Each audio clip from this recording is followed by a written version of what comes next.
Right. Guys, kutaura nachokwadi hanzi kutaurwa uimwa mbare dzekumusana. So ndiri panapa paZimbabwe guest lodge muno muVictoria. Ndoda kuti ndimbokuradzaiwo imba inoyi and this apartment. This apartment, it is a family apartment yekuti kunyangwe mune tuvana tudiki sezvandakaita sekuru. This room here is this apartment, and it's an apartment ndo iri perfect for you. So ndoda ndingokushowaiwo around handiti sekuziva kwenyu kuti every time when I'm here in Victoria Falls, every time handiti ndinorara pano paZimbabwe guest lodge handiti vanhu vekuti ikampani handiti ikampani yekuti zoni yakandigamuchirawo sefamily. So I'm part and parcel of this family yeZimbabwe guest lodge handiti so listen. If you are new, I kindly ask you to subscribe or turn on notification bell so that every time we upload a video, you'll be notified. Also, and you not follow up on Facebook. Also, kana une business rako, kana une lodge yako, anywhere in Zimbabwe, yauri kuti mbosvika kuti zomboita zvatiri kuita panapa, wakasununguka kuti bata panamba dzedu dzeSaint TV. So chekutanga muno ndoda ndikuratidze panapa kona panapa. Right, vana venyu iwewo namadhamu wako munogona kuuya mogara zvenyu panapa muchitaura kana kudya handiti this table you can use it kuti munge muri munodya. Pane two chairs, high quality chairs netable. Even the furniture here you can see kuti it's quality. Panapa tine double bed yedu yatinayo, of course enough for two baba namai. Even uri one sezvakaita ini single parent ndogona kushandisa bed inoi ndiri ndega, and then vana vanenge vari mukati. Iwe mukada kucheka pane headboard yakanaka. Also tine tuma side drawers twanditi muri kutiona light rimwe side ndira babawo, rimwe side ndira mai, kuitira kuti kana madzima main light remunomu baba pamwe vachiri kuverenga, amai vachiri kuda kuita zvimwe zvavada kuita zvekubasa but vachizviitira mubed, vanogona kuzviita zvakanaka. And pabed pedu tikada kucheka pane mosquito net handiti yakanaka, yasiyana neyedu yai inenge iri chiraundi. Pane mosquito net yakanaka yekuti kana mosquito ikapinda, hamena kuti inenge yapinda sei because muno obviously haipinde, vangoitawo in case of emergency.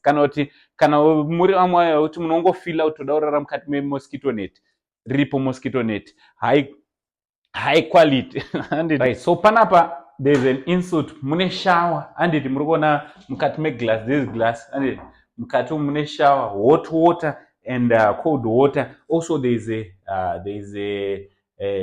toilet chamber handiti toilet pan handiti from there tinenge tine panapa pane HD mirror handiti here's a sink yekuti munokwanisa kugeza maoko. From here mukada kuya pane dressing table anamai, munokwanisa kutiwo padressing table yenyu nekastool, then mobva madi handiti mobva mapoda nekuzvitarisa kuti zviri kufamba zvakanaka here.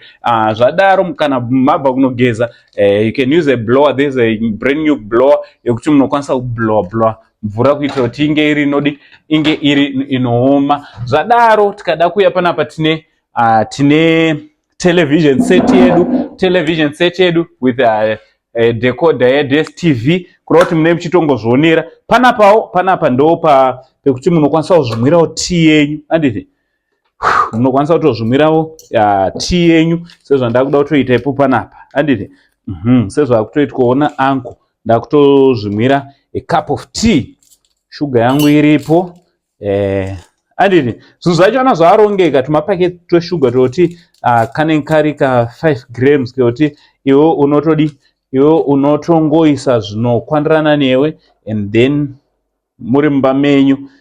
Izvi zvakanaka zvisingaite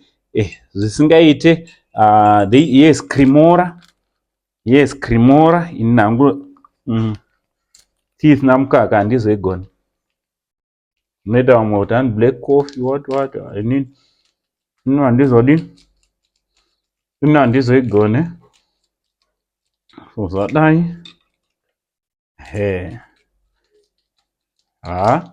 zvadai wotozvimwira coffee yako. So panapa pane entrance iri kubatanidza, iri kulinka to mabedrooms handiti. Iyo sezvandataura kuti baba namai munogona kurara uko. Reason iri yekuti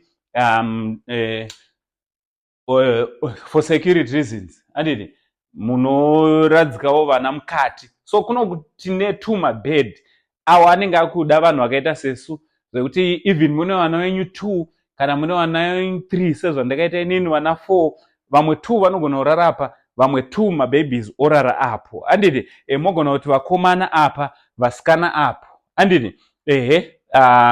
Vana venyu votorara zvakanaka muri on a special holiday. Also mune furniture, ndofunga muri kuzviona, nema mosquito net. There is an AC as well. There is a wardrobe handiti, for your kids of course, and also there is a chair here. This one here is a chair.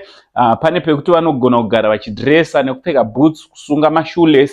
Also there is a safe, tumwe tuvana tumbinga tunogona kudi kukanda mari yatona turi munomu. And mukada kucheka kuti mabed ese ane maheadboards, and munomu panozoita 1 light, extra light paside pe bed.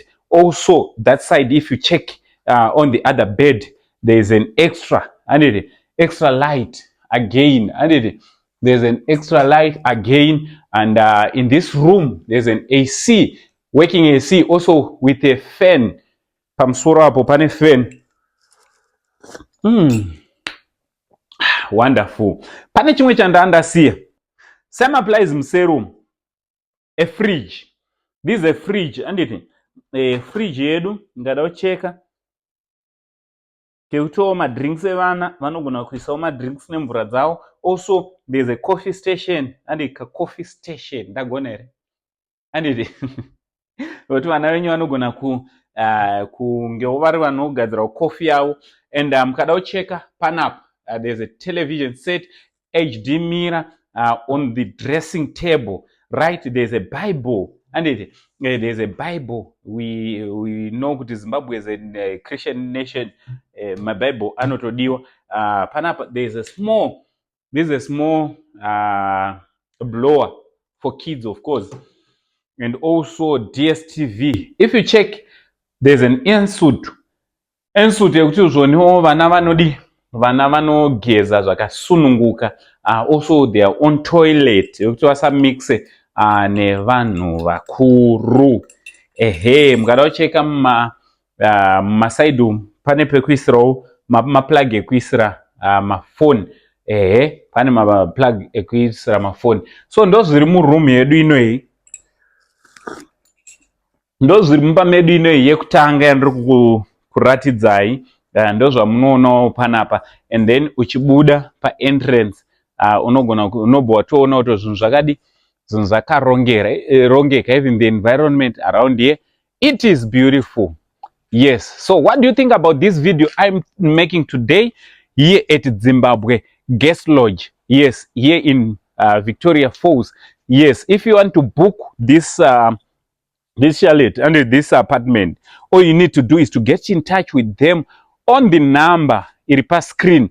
Yes, vanokupai zvakare mukavaudza kuti maona video on Saint TV, obviously they will give you some discounts and some discounts. Why? Because Saint TV is the only way to go and so kana uri kuno Victoria Falls ukasararawo pa Zimbabwe Guest Lodge, amenozwa mune muchiita kwamuri kurara. From Uncle saying the only Zim uncle. Much love.